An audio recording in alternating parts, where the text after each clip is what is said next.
September 17th is Constitution Day, and by law, that is Public Law 108-447, Section 111, passed in 2004, quote, each educational institution shall hold an educational program on the United States Constitution on September 17th. So what is the Constitution? You can go to Washington, D.C. to the National Archives and see it along with the Declaration of Independence. But what is it? Well, first, it's a piece of paper. It has writing on it. This writing is so important, it tells the police what they can and cannot do. It tells the government what it can and cannot do. Sometimes it is followed, sometimes not. But it tells us how things should be. So what kind of piece of paper is this? It's some kind of a legal document, but there are all different kinds of legal documents.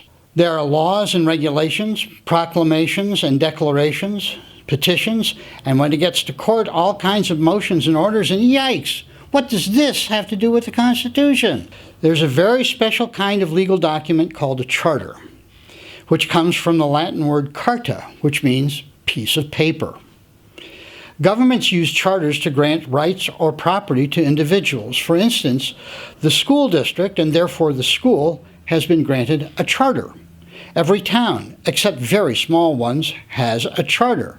The charter says, we are legally authorized to exist. Charters have a usual format. Let's take the Magna Carta, or Great Charter, from 800 years ago as an example. In it, King John first declares who he is. He is John, by the grace of God, King of England, Lord of Ireland, and a whole bunch of other titles that he held. And then says who he is addressing, and finally, what he is granting. We have granted. He uses the royal we. He might have said, we, John, King of England, etc., do grant. And then he lists 63 rights he will no longer interfere with. A charter is a piece of paper written by a government to establish a school or a town or even a company, or to declare what the government is not going to do, or it can do both. It can include, like the Magna Carta, who it is addressed to, and it may list the reasons it is making the grant. But a charter has two elements. First, who, that is, what the government is that's making the grant, and second, what the grant is. Now we can look at the Constitution of the United States. We the people. The government is the people, you and I and our neighbors, but not everyone, of the United States, which means only people from this country, not from England, France, or any other countries. And what do we as a government governing ourselves, what do we grant? We are going to ordain, which in a legal sense means to enact a law. In other words, we are saying that what we grant has the force of law, and establish, which means to make or form something. So by our grant, we are going to make something which has the force of law. And what is that? This Constitution.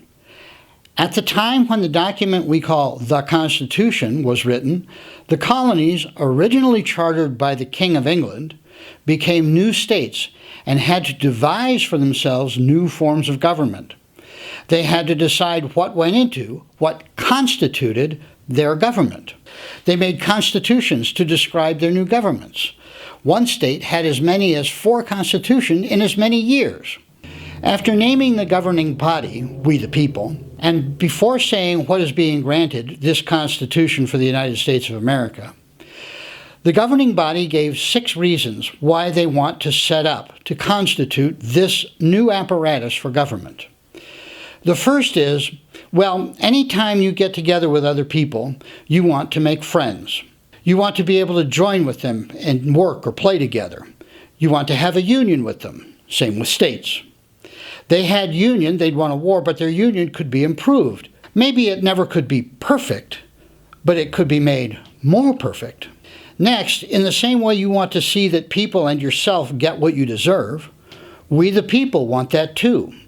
The fancy legal term for, quote, get what you deserve is justice.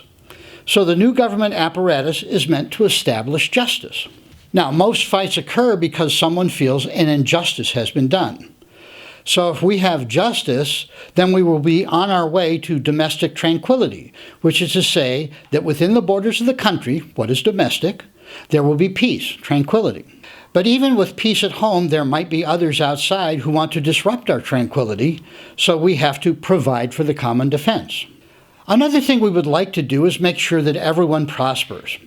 Later in the Constitution, at Article 1, Section 8, they will describe the exact things that the new government apparatus is allowed to do to make sure that everyone prospers. But for now, they just say, promote the general welfare. And finally, these 5 dreams they mentioned above are not just for themselves, but they intend them to secure the blessings of liberty to ourselves and our posterity. That is what the Constitution is. We, the government, set up an apparatus to do some things for us, establish justice, and so on. There's much more to know about it, but it's very easy to start because the Constitution only takes up 1 page. And it starts like this. You can read with me.